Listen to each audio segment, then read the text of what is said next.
자, 그러면 두 번째 시간 강의를 시작하도록 하겠습니다. 앞 시간에서는 화학 과목에 대한 전반적인 소개를 하느라고 진도를 거의 나가지 못했습니다. 지금 사회적 거리두기 차원에서 이제 대부분의 사람들이 꼭 필요하지 않으면 외출을 삼가고 집에서 그냥 머물고 있는데 여러분들도 마찬가지겠죠. 저는 이제 지난 시간에 보여줬던 그 사진에처럼 이제 외손자가 지금 아주 어리기 때문에 그 딸과 제가 같이 손자를 보느라고 거의 외출을 하지 않고 있어요. 그냥 스스로 자가격리 상태로 지금 있는데 지난주에 한번 마스크를 사려고 이제 근처의 약국에 갔었는데 내가 사는 곳은 이제 읍 단위이기 때문에 인구가 서울만큼은 많지가 않아서 긴 줄을 서지는 않아도 됩니다. 문 여는 시간보다 한 30분 늦게 었는데 요 정도의 인원이 줄을 섰더라고요. 그래서 한 20분 정도 기다려서 두 장을 사갖고 온 적이 있습니다. 그 이후로는 이제 그 마스크를 사러 가지는 않았어요.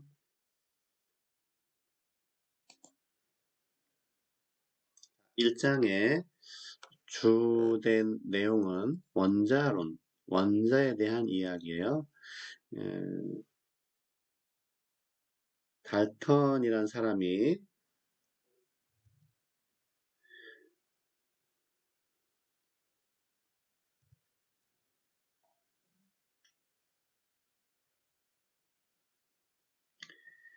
아직도 지금 이 펜하고 마우스 기능을 전환하는데 조금 서툴러서 그냥 넘어가 버렸네요, 화면이. 달턴이라고 하는 사람이 원자론을 1800년대에 제기를 했죠. 근데 이제 원자론의 내용도 중요하지만 원자론이 나오게 된 그 배경, 사실은 이 부분이 더 중요합니다. 자, 원자론이 제기될 즈음에 그 몇 년 전에 이제 몇 가지 법칙이 등장을 해요. 그 전까지는 이제 정성적인 관찰을 해왔다고 하면 측정 그 기구들이 이제 발달하면서 특히 질량을 재거나 부피를 좀 더 정확하게 재는 기구들이 발달하면서 이렇게 네 가지의 법칙이 등장을 하죠. 발표된 순서대로 일정 성분비의 법칙, 질량 보존의 법칙, 배수 비례의 법칙, 기체 반응의 법칙. 기체 반응의 법칙은 부피 결합의 법칙이라고도 얘기할 수 있는데 이 중에 이제 파란 색깔로 쓴 거를 제외하고 앞에 있는 이 세 가지가 원자론을 제기하게 만드는 법칙이에요. 물론 기체 반응의 법칙도 원자론과 전혀 무관한 거는 아닌데 단순한 원자론, 그 당시 제기됐던 원자론으로는 설명이 잘 안 되는 그런 법칙이었습니다. 그래서 일정 성분비의 법칙, 질량 보존의 법칙, 배수 비례의 법칙이 그러면 어떤 것이냐 한번 잘 써지진 않지만 한설을 해보겠습니다. 첫 번째로 자, 펜을 파란색으로 설정을 하고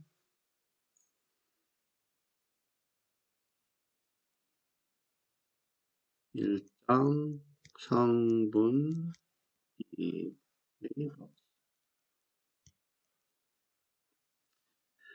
요것은 이제 화합물에서 적용이 되는 거예요. 화합물, 원소, 혼합물 이런 것들을 구분할 줄 알아야 되는데 화합물에서 화합물을 구성하는 각 원소의 질량비가 언제나 일정하다. 예를 들면 이제 물이라고 하는 화합물이 있죠. 물에서 수소와 산소의 질량비는 정확히 쓰기는 그렇고 1대 8이다. 물은 지구의 뭐 어느 곳에나 존재하기도 하고 또 형태도 수증기와 그냥 액체물과 얼음 세 가지 물리적인 상태 상으로 존재하는데 어디에 있는 어떤 형태의 물이든지 간에 전기분해를 해서 나오는 수소와 산소의 질량을 정확하게 측정하면은 1대 8이다. 다른 화합물들도 고유한 비율대로 존재한다. 이게 만약에 수소와 산소가 어떤 원자로 되어 있고 원자들의 그 수소 원자끼리는 동일한 성질, 산소 원자끼리는 또 동일한 성질이라고 가정하면 물이라는 것이 수소 2개와 산소 하나로 결합이 된다고 알고 있는데 그러면 항상 질량비가 일정할 수밖에 없겠죠. 두 번째는 굳이 뭐 설명할 필요가 없는데 질량 보존의 법칙. 요건 이제 화학 반응에서라고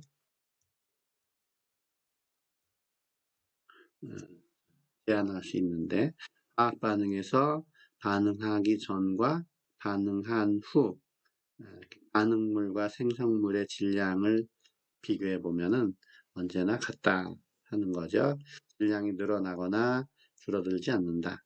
마찬가지로 원자론의 모델로 봤을 때 화학 반응이라는 것이 원자들의 배열이 서로 바뀌는 거다 이렇게 생각을 하면 원자가 없어지거나 생기지 않으므로 질량이 보존될 수밖에 없습니다. 세 번째 배수비례 법칙이 설명이 조금 정리하기 어려워요.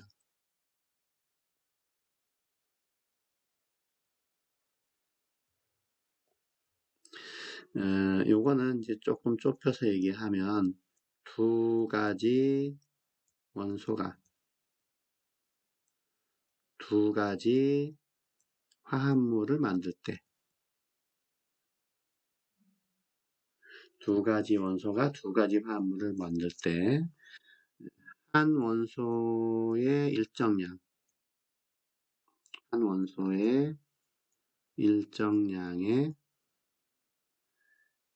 결합하는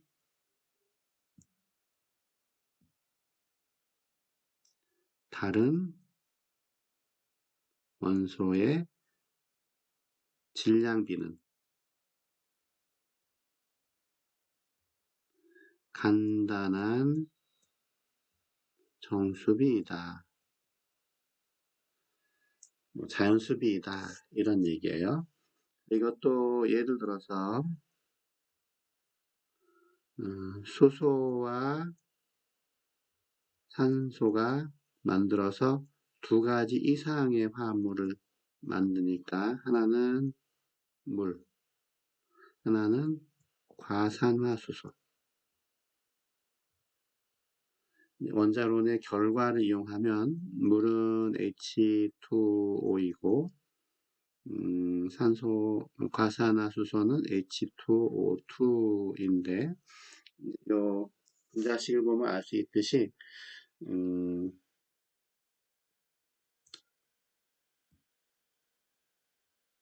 수소를 만약에 일정량으로 우리가 생각을 한다고 하면 물에서는 산소가 1개, 과산화수소에서는 2개가 결합이 되어 있는 상태니까 수소의 질량을 일정하게 하고 그거와 결합하고 있는 산소 원소의 질량비를 생각해 보면은 반단이 1대 2가 나온다. 뭐 당연할 수밖에 없는 것이죠. 네, 원자론을 생각을 하면 뭐 당연할 수밖에 없어요. 배수비례 법칙은 조금 이제 요 내용만 가지고는 설명이 잘 안 돼서 그건 다음에 기회가 되면 설명을 하기로 하고요. 혹시 궁금하신 분들은 인터넷으로 검색해 보시기 바랍니다.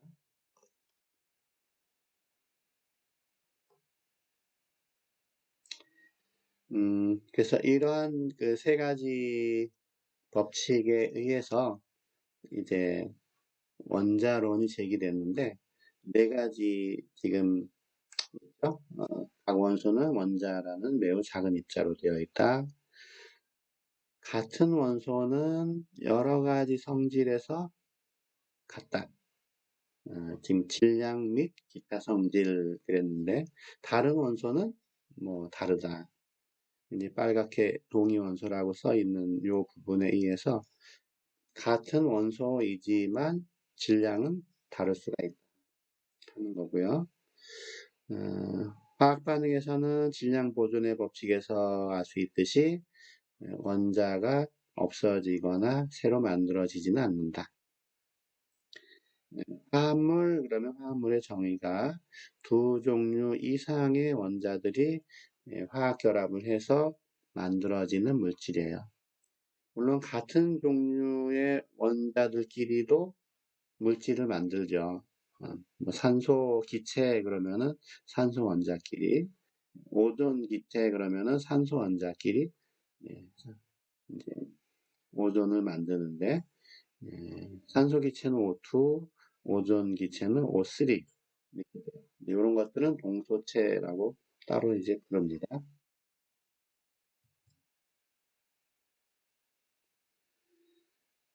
그러면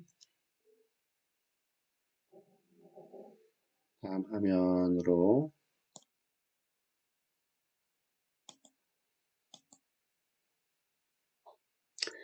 그 달턴이 이제 그 모든 물질이 이제 기본 입자인 원자로 되어 있다 하는 거를 제기한 이후에 또 아주 그 몇 가지 실험을 통해서 이제 원자들의 구조를 밝히는 그런 계기가 됐는데 여기 보면 1800년 후반부터 1900년 중반 사이에 이제 원자를 구성하는 물질들이 발견이 돼요.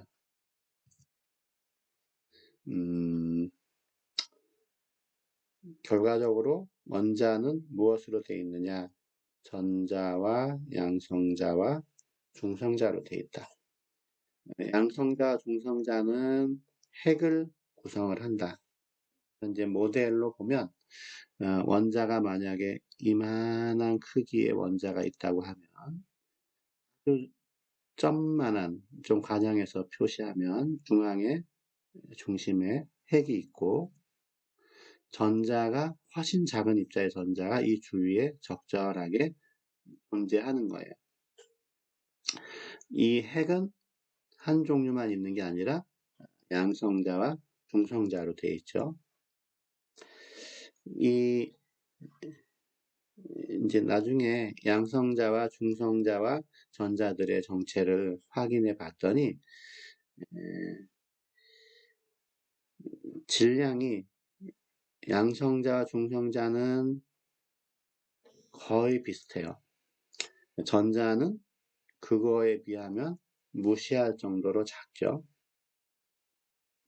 여기 보면은 상대 질량으로 되어 있는데 원래 질량의 그 표준 단위는 킬로그램인데 킬로그램으로 양성자의 질량을 표시하려면 0.0000 하고 0이 한 31개 정도 이렇게 붙어야 되니까 너무 작아서 불편하니까 우리는 이제 원자 질량 단위라고 해서 탄소 원자를 기준으로 원자들의 질량을 나타내는 단위를 만들었는데 그 AMU 단위로 했을 때에 양성자가 1.00728, 중성자 1.00867. 핵 주변에 존재하는 전자는 0.00055. 우리가 이렇게 정밀하게 표시할 필요가 없을 때, 예를 들어서 소수 첫째 자리까지만 표시하고 싶다. 그러면 1.0, 1.0, 0.0이죠. 어차피 끝자리가 다 0이니까 그냥 자연수 부분, 양성자는 1, 중성자는 1, 전자는 0 이렇게 나타낼 수가 있습니다.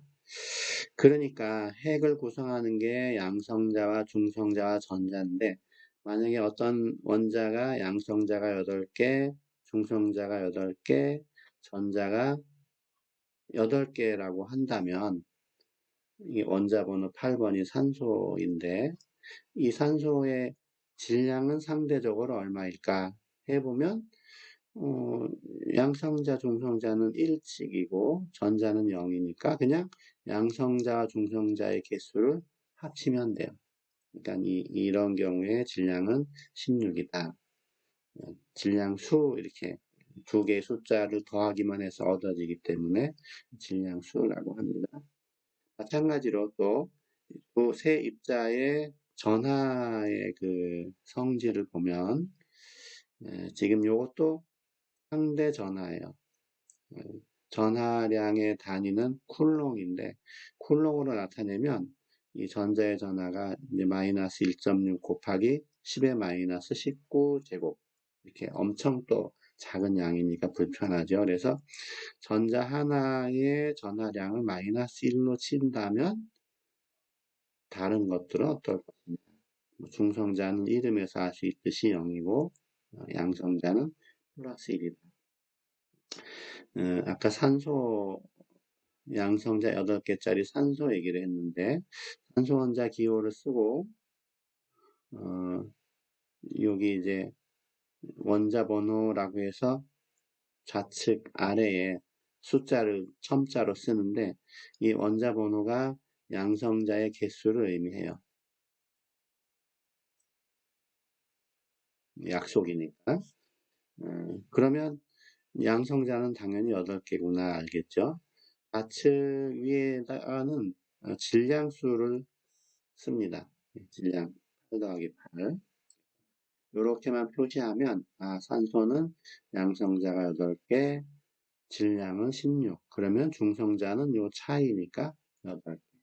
그리고 전체적으로 전하 표시가 없으니까 이제 양성자 전자는 1대1로 만나면 제로가 될 테니까 이 경우에는 전자가 8개구나.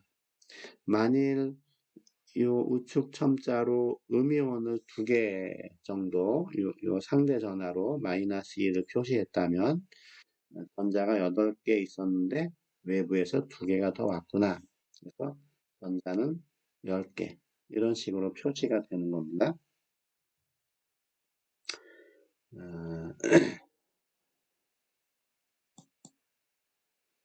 자, 간단한 그 표시법을 설명을 그냥 생략을 하고 얘기를 했었는데 다시 한번 예를 들어서 보죠. 우리가 원소기호를 이제 적당한 크기로 적어요. CL 그러면 이제 염소라고 하는 건데 좌측 아래에는 원자 번호라고 해서 얘는 양성자수. 좌측 위에는 이건 질량수라 그랬죠. 그래서 여기는 양성자와 중성자를 더한 것. 그러니까 이제 이런 기호를 봤을 때 양성자는 몇 개냐? 양성자를 프로톤이라고 하는데 이거는 17개다. 중성자는 뉴트론이라 그래서 35와 17의 차이겠죠. 18개. 전자는 이제 전하 표시가 없으니까 양성자와 똑같게 17개. 이렇게 이제 존재하는 거를 알 수 있어요. 가끔 염소의 경우에는 37짜리 질량을 가진 게 있어요. 동위 원소로. 그럴 때는 요 중성자가 2개가 늘어나겠죠. 그러면은 20개. 그렇게 되는 거고. 또 화학 반응에서는 염소가 음이온, 일가 음이온으로 이렇게 등장을 많이 하게 되는데, 음이온으로 표시됐다면은 전자가 하나 더 왔으니까 18개. 이렇게 이제 개수가 표시되는 거를 여러분들이 쉽게 알 수가 있어요.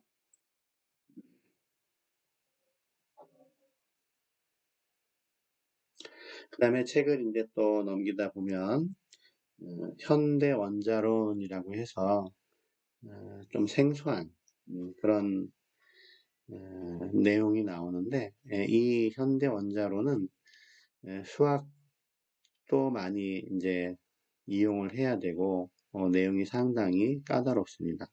그러니까 화학을 전공하지 않은 학생에게는 설명을 하기가 좀 쉽지 않은데, 어떤 내용이 있느냐 하는 정도만 눈으로 확인하고 넘어가면 될 것 같아요.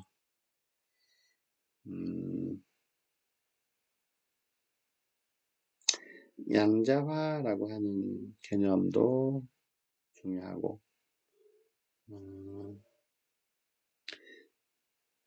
이 전자라는 것이 핵 주위에 이제 있다고 했는데, 핵 주위에서 어떤 위치에 존재하냐, 핵으로부터 얼마나 멀리 떨어져서 존재하냐, 그 여러 개의 전자들이, 이게 이제 화학 반응에서 중요한 역할을 하기 때문에 굉장히 중요한 내용인데, 이 양자론을 이용해서 현대 원자론에서는 정확한 위치를 알 수는 없고, 확률적으로 어떤 공간에 있을 확률이 높다. 그래서 그 공간을 나타내는 그 용어를 궤도 함수라 그래요. 예전에 그냥 궤도 했었는데, 궤도 함수 영어로는 오비탈이라고 합니다. 이 오비탈은 수학적인 그 방정식을 풀다 보면 등장하게 되는 상수들이 있는데, 이걸 이제 양자수라고 해서 그 상수가 뭐냐에 따라서 무슨 오비탈, 무슨 오비탈 이렇게 이제 불러요.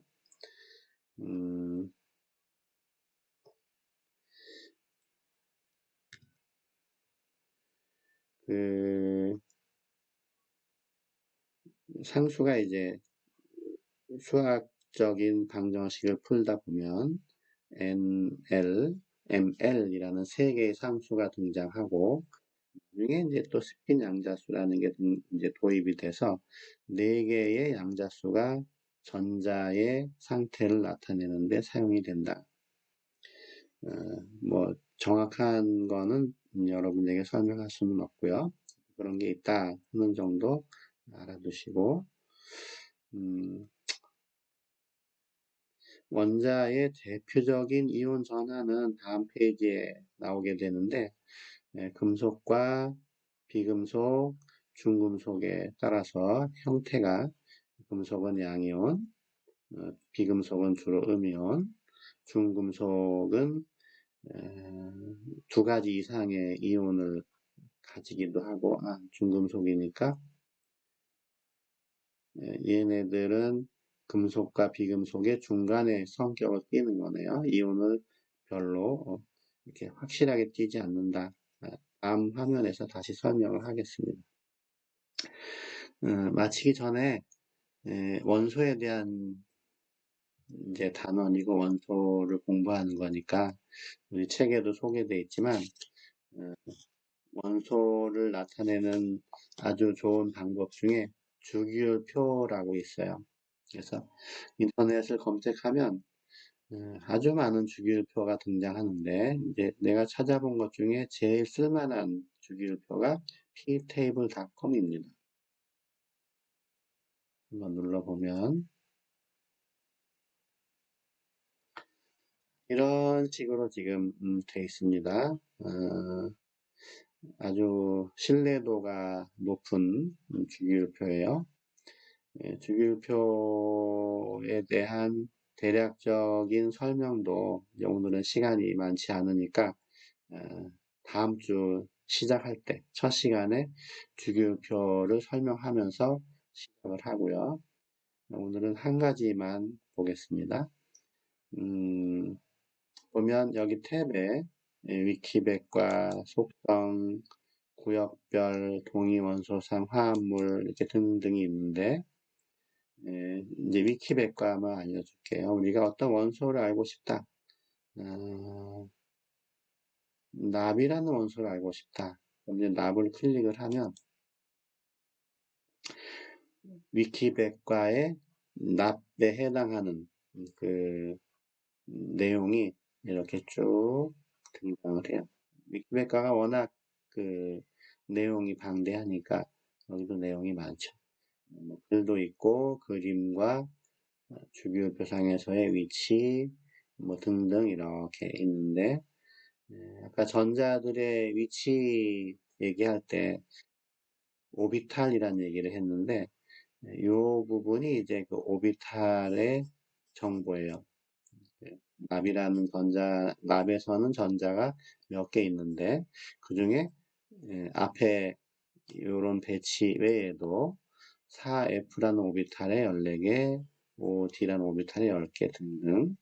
화학을 안 배운 사람은 모르겠죠. 또 이제 납에 대한 물리적인 성질을 보면은 눈으로 보았을 때는 색깔, 고체, 액체, 기체 등등 녹는 점, 끓는 점 여기 온도가 K로 되어 있습니다. 밀도, 융해열, 기화열, 몰, 열, 용량 그 외에는 뭐 이 자세한 거는 몰라도 될 것 같고요. 자, 여기 보면 어떤 원소를 선택했을 때 오른쪽 위키백과 중간쯤에 물리적인 성질이 나와요. 그래서 겉보기 상태 STP는 0도씨 일기압에서 고체다 하는 뜻이에요. 녹는 점, 끓는 점, 밀도, 융해열, 기화열, 몰, 열, 용량. 자, 여러분에게 과제를 하나 드릴 텐데 이 동영상 강의는 아무래도 이제 혼자 집에서 보는 거기 때문에 집중이 안 될 경우가 더 많아요. 그리고 제대로 듣지 않을 수도 있고 그래서 이제 좀 과제를 내기도 하는데 자, 여러분의 학번 마지막 두 자리를 보면 두 자리에 해당하는 숫자가 여기 원자 번호라고 해서 1번, 2번 이런 식으로 나가죠.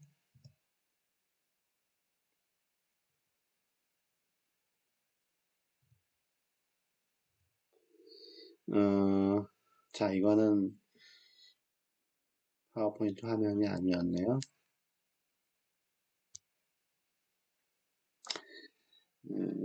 여기 보면 예를 들어서 좀 높은 번호로 합시다. 카드뮴이라는 게 있으면 요건 48번이에요. 이 원자 번호 순서대로 나열한 게 이제 주기율표인데 여러분의 학번을 보고 자기 학번이 끝자리가 두 자리가 만약에 79번이다. 그러면은 79번이면 금이겠죠, 금. 그러면 이제 주기율표에서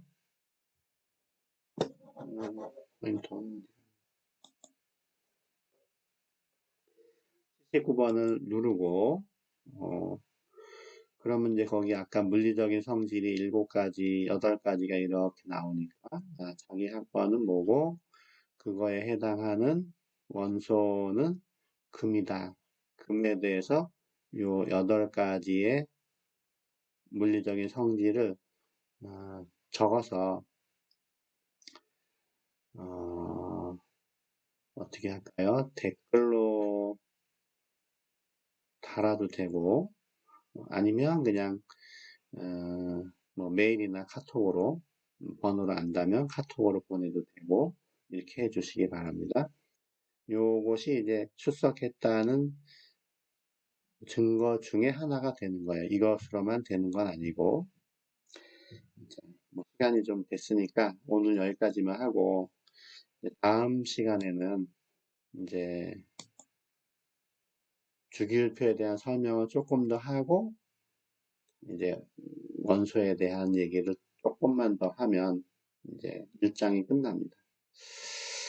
그러면 다음 시간까지 여러분 코로나19 사태로 좀 뒤숭숭한데 코로나에 가까이 하지 마시고 건강하게 있다가 다시 만나기를 바랍니다. 수고하셨습니다.